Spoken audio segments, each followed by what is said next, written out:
Office politics and corporate network management. This will be the premises on which today's discussion will be based on in this presentation.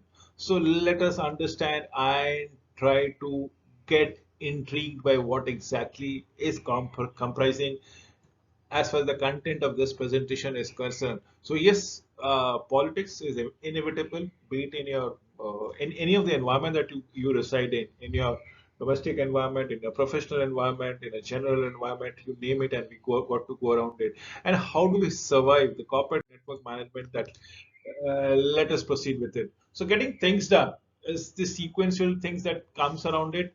We know we are working together in a corporate entity, in a company, in an organization, and we all need to survive. Not only to survive, but probably get excel and promoted thereby. So, what are the required things that is to be done as far as being in the forefront of prominence? So first and foremost is your leadership quality. That is the trait that you got to build upon it. Focus on the task or on the people, whichever comes your primary importance or instinct. Is it task focused or people focused? Contingency model thereby, and let us under the look into other various factors that needs to be ascertained. Now, managing change. Yes, change is inevitable. Again, it is been changing. The environment is very dynamic. What is stands true for today might become a mundane affairs tomorrow, might be an obsolete thing day after tomorrow, and something like that. So change is inevitable. Change has been forced upon us, and we have to keep pace with the change just to keep make ourselves relevant. So we talk about the influences, the power and the politics, the managing conflict as the case might be. So we'll talk about various options that is available within the organizational setting as to make a meaningful impact. And first and foremost is the agenda that we need to discuss it around everything that comes around it. Let us proceed with influencing others. What are we looking at it? Influencing others are the generic influence tactics that are plentiful of them, of which most prominent nine, which we are going to talk about it. The three influences outcomes that comes into place: the practical research insights and the strategic alliances and reciprocity. Now, these are the ways to influence others. I said you can manage your subordinate. If possible, can you manage your superordinate as such, your bosses and your senior people around the globe? Yes, difficult it seems, but it can be done. So we'll talk about the nine generic influence tactics, three influence outcome, practical research insights, and the strategic alliances thereby. This is what we are looking forward to it. Let us proceed with the social power and empowerment. Is the five bases of power that comes across it. Now, what are those five bases of power? Let us proceed with the presentation, and I'll tell you everything in details. The practical researches from there, probably citing certain examples thereby, and you must have already come to know the moment I will be discussing the basis of power, employee empowerment, and how empowerment actually augments all together in managing the office politics. So we will also talk about the organizational politics. Remember, office politics and corporate network management is what the topic for this presentation, or what the premises that we will be discussing. So how can we obligate organizational politics? Definition and domains of organizational politics, impression management, keeping organizational politics in check as the case might be. So let us initiate the nine generic influence tactics has been mentioned. As in, what are they? If you look into it, I have given you the nine purposes.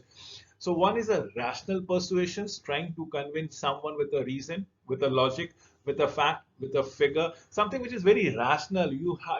It has been supported by evidences and documents thereby.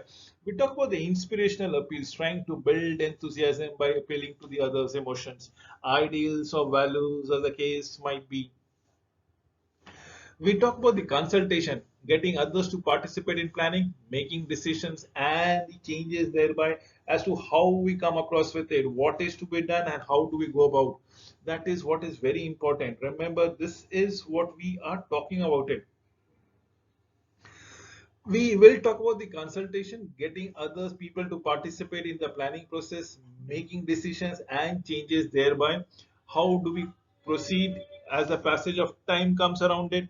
We will look into the ingratiations, getting someone in a good mood prior to making a request, and that is what you the common terminologies, or probably the common parlance is all of buttering it up all together. So making a transition phase which is always in your favor, and that is what we are looking as an ingratiation stage is concerned.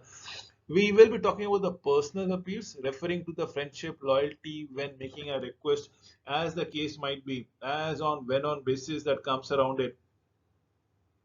So personal request or personal appeal that comes. Let us go proceed with the rest four. We have already discussed the top five things. The sixth one is of exchange, it, expressing it, or promising what works for you. As in a barter system that comes around it, it is the way that you are influencing. You do it is like you scratch my back, and in return I will be scratching your back as such. So there is an implicit promise that if you take it, if you look after me, or if you get cover for me, probably at times I will also do the same thing for you at your requested time, at your conveniences, and that is a favor that has been owned altogether. Now this is the exchange that comes around it.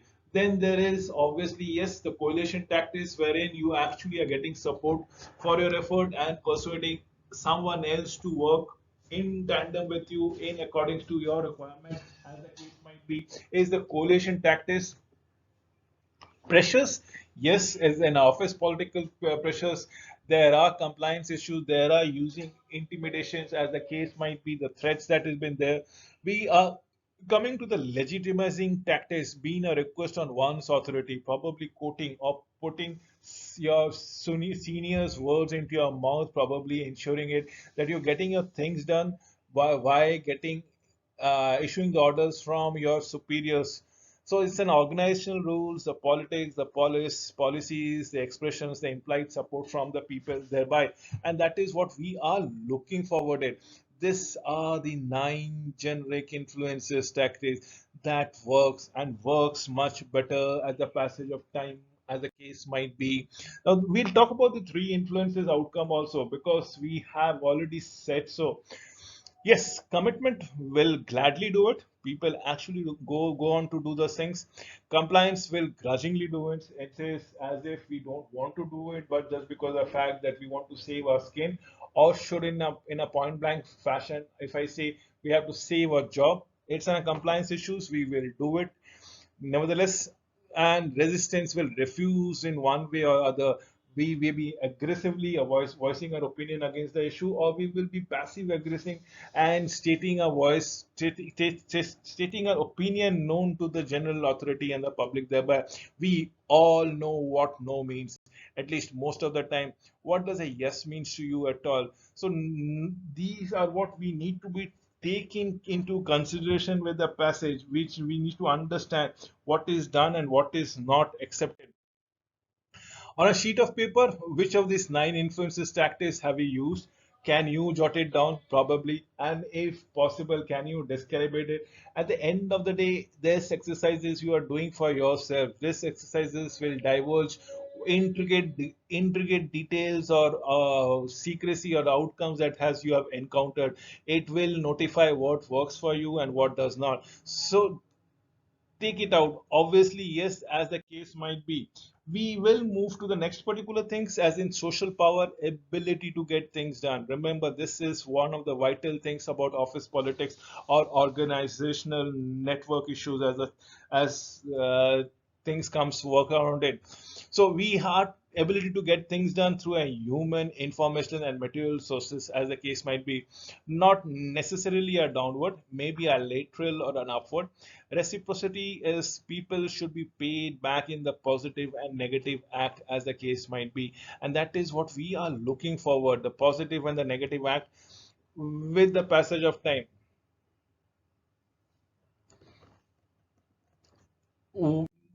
things like that. So five bases of power. I have already stated that we will be covering those from the basis, the ascribed power that particularly people are vested in, as in what are the bases and what are the sources of power for this thing.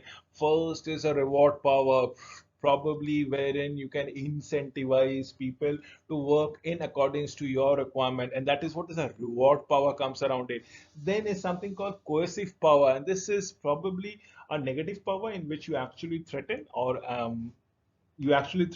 you issue dictats or probably act on punishment. Probably you might be saying setting it around that you have to follow the instructions that has been issued by from your end, or you will be penalized. Maybe you might be suspended, might be terminated, might be demoted, whatever the issues that comes around it. This gets the people going and they will comply automatically. So through reward power, through coercive power, through legitimate power, this power is already being inscribed in the organization with the position that you are actually manning. It tells this particular power is legitimate, as in this power will give some sort of responsibilities as far as, let's say, allocation of resources are confirmed, by the way.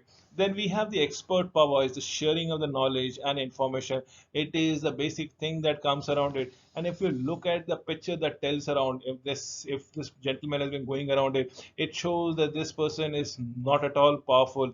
Probably the one person who is sitting on the other side of the table has the ascribed power. We'll come to the very last power, which is nothing but the referent power, powers of one personality, the way the one carries oneself, the way the one conduct oneself. It shows superiority all the way, all together. So yes, the five bases of power are reward power, coercive power, legitimate power, expert power, and referent power, by the way. So lessons on power. It's basically expert and referent powers are always positives. Coercive power, on the other hand, is negative power. Now, what is the neutral power, or should I say a little bit positive, is rewards or legitimate power? Now, this is slightly positive, and why do I call it a negative power at times, or should I use the word neutral and not the negative thing? Because at times the reward and legitimate power might be biased, and they might be executed with a pinch of salt, as the case might be. But yes, expert and referent powers are all positive, coercion powers are all negative, and rewards and legitimate powers are neutral. Perhaps if enacted in the truest spirit would be slightly positive in nature. So skills and the best practices, how to turn your co-worker into your strategic allies. Remember, we're talking about politics. Politics is the art of getting things done the way you wanted to do it, and it has to be getting things done by someone else on your behalf. So it's all about mutual respect. If you give respect, they say you get respect. So why not proceed what by giving respect, giving dignity, and probably ensuring that the relationship is mutually cordial and openness. There is a transcriptions, there is everything that comes around it. We should encourage trust between any of the person, all of the co-workers, be it subordinates, co-workers, or even superordinates as the supervisors, managers are concerned. Ensure whatever you are embarking upon, any of the activities that has been given as a responsibility, if it is having a benefit for each one of the stakeholders or all the parties that have been involved, if it is a win-win situation, it becomes very easier for you to enact upon it. A slightly different take. Let me give you a different juxtapositions on power. Informal power can be held by individuals, whether the perception that one has the power. This is something which has been given as a perception in the case might be. So, friendship network is an intimate knowledge of the key processes as they comes, as on when on basis as you are looking into it. It The intimate knowledge, the inter-office unions or memorandum that comes around it is an informal power that comes around it. Remember, there are many superiors who have informal powers from upwardly mobile. These superiors provide opportunities for advancement. Let us go into the different takes. Now we continue with the different takes, nothing else. So how else can a power exist in an organization? Or why should I say that some rank and some file members have give their superiors a nightmarish time altogether, or they are very finicky. The superiors are very wary of them. They have to take very peculiar considerations and probably take a lot of precautions while handling such juniors or such employees altogether. Those who have reached a plateau are not going anywhere else. Probably this is where the people do have a fact that things like to be coming around it. Hold key position like secretaries, as the case might be. Remember, non-mobile middle managers who handle key details of the boss do not want to deal with who are the expert knowledge. Controls a key part of the process that can enforce the bureaucratic adherences as in rules. Thereby, this is what is empaneled. It is a different take that I wanted to give around it. So we need to understand, have a proper perspective of what actually been done and how do we go across with it. Let us talk about empowerment. It is a two-way street.